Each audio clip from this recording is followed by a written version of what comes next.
So lyrically, what is your music representative of?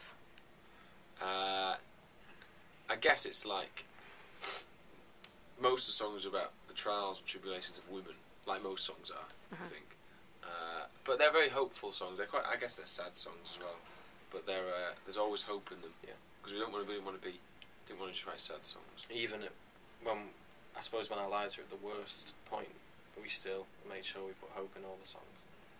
I think that's why now it's very satisfying, because the hope comes out more now that we're a bit happier. Yeah. Is Wonderful Life your favourite track that you've written? It's the most important song we've written by a mile. So for that reason, I suppose it's always near the top of the list.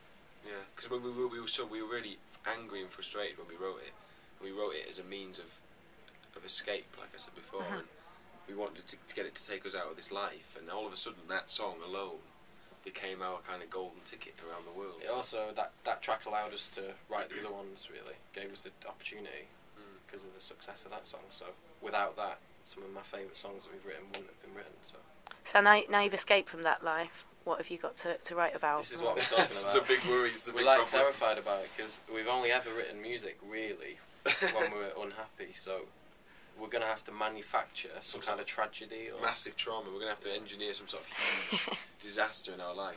But mate, it's going to be interesting, I think, because when we started the band, we were very different people than we are now, and now we are happy. We do our dream job. So we either just write about that, which that might be a bit boring, or we do manufacture some sort of massive tragedy. And I think that's probably the way to do it. Lock ourselves in some sort of cage. And when your friends and family hear the music that you've written, it was about escaping the life that they're still carrying on from. What's their reaction? Yeah, but it was more just our specific lives. Yeah. Okay. We didn't have jobs. We sacrificed a lot to write music, and those around us didn't do that. It was us that had to do it every day. So it's nice for people to see. I think everyone's quite supportive. We're lucky that everyone's supportive, and because people saw how long it took us to get there. I think, and that 5 years of banging your head against the wall. So yeah, it's nice. What music did you listen to growing up? Do you think that has influenced your sound? It's a tough. Lots of different things. I think there's a lot. Manchester's got a bit of influence. I think people like Oasis were very important because although the music's very different, they made very ambitious music and very big, sort of world-straddling pop music, which is what we always wanted to do. I think they made pop music, and yeah, people like Prince were very important. Depeche Mode, I think, and 9 Inch Nails and people like that. I think, but yeah, I think that the overarching sense of ambition and pop is what keeps us going, I think. And your sense of style isn't exactly like where you originated from. What was that influenced by? Old men, simplicity, demoralisation. Is it always black? Yeah, well, it was just about. It was. Do you know what? It's really funny. It's really funny for us to come out this side of it because when we started to dress smart. Obviously, we dressed smart all our lives, but you start to make an extra effort when you got to go into the job centre every Wednesday, and the guy looks at you as though you're just nothing. But if you go in a suit or you dress up smart, when you go in, you at least feel like you've got some control over your life, and you come out and obviously you go back to the flat and sit and write music all day. But it just makes you feel good about the world. Clothes are important for that, and when you're not very happy or when you're a bit lost, they give you a sense of pride, and I think. And then once you start dressing smart and throw away all your other clothes, you're left in a pickle like we are, where you can't wear anything else. I'm a big fan of sport. I like to play sport, but that's kind of gone out the window. I haven't got any gear. So you should see him trying to play sport in that. If you're on the dole for a certain amount of time, did you ever have to go on things like CB workshops? Or? I did them all. Really? I went on.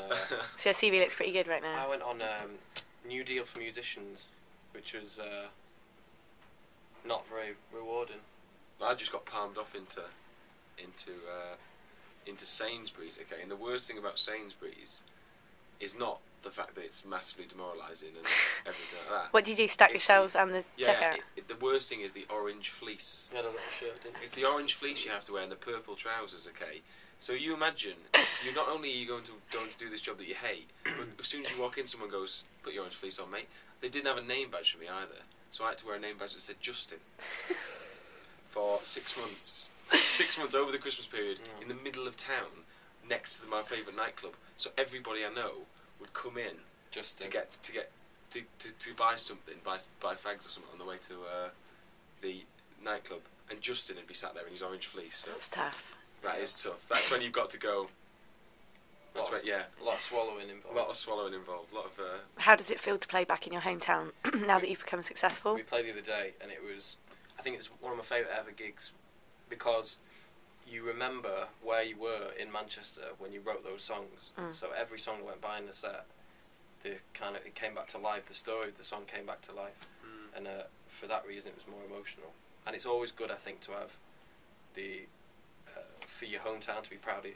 I think that's what we've always wanted. That. Yeah, because Manchester made us who we are, and it made us. Without that, we wouldn't have a band. So, and it's context as well. We played in a venue where we've been to see bands our whole life, and we've been to see some of our favourite bands in there. And then to play it and to sell it out was like, hold on a second. I live like 500 yards from the venue as well. So it was an amazing feeling. We sold out this venue, and then afterwards I just walked home. Wow. It was really.